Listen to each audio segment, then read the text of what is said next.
Welcome back ladies and gentleman. हम discuss कर रहे हैं कि जो इंडियन गवर्नमेंट की जो मूव था to allow Pakistani investors to invest in India, एक चीज़ मैं मेंशन करना चाहूँगी कि उनका एक फॉरेन इन्वेस्टमेंट प्रमोशन बोर्ड है, वो देखेगा हम जो भी पाकिस्तानी इन्वेस्टर्स वहाँ जाना चाहते हैं, वो foreign investment promotion board India के सबमिट करेगा एप्लीकेशन। वो फिर होम मिनिस्ट्री से और डिफेंस मिनिस्ट्री से इनपुट लेंगे और उसके बाद उनकी मर्ज़ी है कि वो हाँ करें या ना करें टू स्पेसिफिक इन्वेस्टमेंट जो कि आएगी। घुमन साहब, आप यही कह रहे थे कि देर अभी इतना आसान भी नहीं है and this could come out as a non tariff barrier. मतलब है कि वो उसमें कह दें कि जी इसमें कोई मशकूक है या क्या है, तो अभी उसमें जो मैंने गेस किया है वो ये है कि क्योंकि पाकिस्तान ने ये कंडीशन रखी थी, जब जैसे सरताज साहब ने कहा, जब अप्रैल में टॉक्स हुई थी न्यू दिल्ली में, मैं भी उस वक्त उधर ही था, तो उसमें यही उनको ये था कि भाई हम 31 दिसंबर को तब जाके कैबिनेट को ब्रीफ कर सकेंगे भाई ऑन ग्राउंड आपने क्या किया है।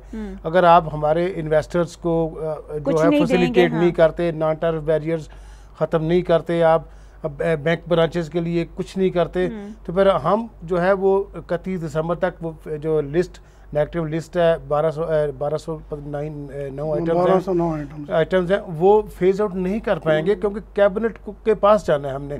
तो इसलिए इन्होंने उसको फैसिलिटेट करने के लिए कि हमने भी एक स्टेप आगे किया है, मुज़ाकरात भी हों तो कम से कम ये कहें जी हमने अब ये किया है, अब आप मूव करें आगे। Sardar Sahab, I like to come to you. ये कितना एक इन दी एंड आपने कहा था कि लोगों का ये भी ख्याल है कि ट्रेड बढ़ेगी इसकी वजह से, वो किस तरह बढ़ेगी? देखिए ना जी, असल बात ये है कि इन्वेस्टमेंट जो है ये टोटल इकोनॉमिक रिलेशन का एक हिस्सा है जी, और उसमें मूवमेंट ऑफ पीपल है, जिसका मतलब वीजा रजीम सही हो, फिर उसके बाद मूवमेंट ऑफ गुड्स है और फिर उसके बाद इन्वेस्टमेंट है which eventually leads to movement of goods and capital. तो ये जब तक ये सारी चीजें इन प्लेस नहीं होंगी, इससे पूरा इम्पैक्ट इसका नहीं आएगा, ना कोई खास लार्ज स्केल इन्वेस्टमेंट होगी। अगर यहाँ से हमारा बिजनेसमैन जाता है, पहले तो वीजा उसको मुश्किल से मिलता है, फिर जब वहां पहुंचेगा तो सिक्योरिटी एजेंसीज उसका पीछा करेंगी, पता नहीं कौन है, कहाँ से आया है। तो इन हालात में बहुत ज्यादा कोई डेस्परेट हो तो ये इस चीजों को फेस करे, वरना लार्ज स्केल नहीं होगा। लेकिन मेरा शुरू का प्रोसेस तो है जी, जो इंडिया ने, चूंकि इस वक्त जो ट्रेड नेगोशिएशंस है उसमें थोड़ी सी रुकावट आ गई है, हमने अभी तक MFs को वो नहीं किया पूरा, उन्होंने नॉन टैरिफ बैरियर्स में पूरा प्रोग्रेस नहीं की, तो इसको एक पुश देने के लिए उन्होंने इस चीज का अनाउंसमेंट किया है। फैसला तो अप्रैल में हो गया था, तो मेरा ख्याल मगर नोटिफिकेशन मेरे ख्याल में अभी इशू है जी, part of the process to accelerate trade and economic relation. हाँ जी, आप बताइएगा कि इसमें दो सजेशंस हैं हमारी।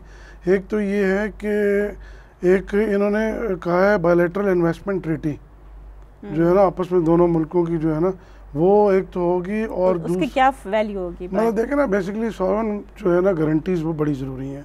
हमारे मुल्क की 3 जंगें आपस में हम लड़ चुके हैं, उसके बाद इतना आसान नहीं है कि वहाँ पे हमारा इन्वेस्टर्स जो है वहाँ पे चला जाए और जाके इन्वेस्टमेंट शुरू कर दे, जब तक उसको कोई गारंटीज नहीं मिलेंगी। नंबर 1। नंबर दो बात यह है कि मैं सरताज अजीज साहब से थोड़ा सा डिफर एक जगह करूँगा, वो ये है कि हमारे कई इन्वेस्टर्स जो बड़े बिग गन्स हैं वो इस वक्त तैयार बैठे हुए हैं, मैं उनका नाम नहीं लूँगा, बड़े बड़े ब्रांड्स जो वहाँ पे जाके और तहलका मचा देना चाहते हैं टेक्सटाइल में ख़ास तौर पे, और वो अगर वहाँ चले गए, क्योंकि मैं 5-6 एग्जीबिशंस में खुद गया हूँ और वहाँ पे हमारे होम टेक्सटाइल्स जो हैं हाथों हाथ बिके हैं, तो वही हमारी बड़े बड़े ब्रांड्स जो हैं अगर वो वहाँ पे चले जाते हैं तो वहाँ पे मेरे ख्याल में it is going to be a very good position as far as Pakistani investors are concern.